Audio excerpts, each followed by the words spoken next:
Okay, some people have some confusion on how DJI stuff works, as opposed to like your average normal quad, like the FTV, your normal FPV stuff. For instance, a little drone like this, you have a remote, like say this one right here, and this device right here talks to this device. They talk to each other directly. So this has its own antennas. This has its own particular antenna to pick up the signal from this, which is actually a little tiny cube back here. This one right here is for the video. And the video talks, it's a completely separate system. It talks to the headset. Now with DJI, it's like entirely different. In DJI, your goggles are king. They handle everything. They are basically the computer that sits on your desktop that you plug everything else into.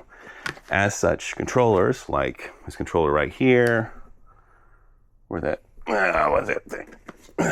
Over here. This, the motion controller, the thing people say nasty things about. This right here and this right here, these are basically like a mouse or keyboard for your computer. These talk to this. This handles all the communications. So this talks directly to the drone. These two devices do not.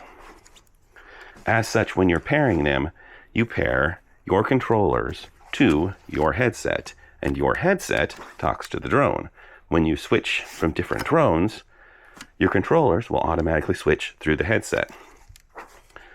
It doesn't matter which drone you're using, so I can just switch back and forth between in this case, the Avata and the Avata 2 and the Neo. Switch back and forth. The headset handles all of the communications with the drones, and the headset handles all the communications with the controllers. So I can use any of these controllers through the headset with those drones. It's actually kind of a simple system. The downside is that this, your traditional FPV setup, this has some fail-safes to it. If the video link goes out, you might still have a control link. So you might have a way of controlling the drone without need of actually seeing what you're doing. So you have an opportunity to save it if it drops below an obstacle and the video drops out. This radio right here has a lot more range than the video headset. So therefore, it might have the possibility of allowing you to push it back upwards, save your drone. With the DJI system, it does not, because everything goes through the headset. The headset is king. The headset's also one of the most expensive parts of the entire thing, so fortunately the headset is also less likely to get damaged than the drone. So that's what you need to bear in mind. The headset is king when it comes to DJI. The headset handles everything.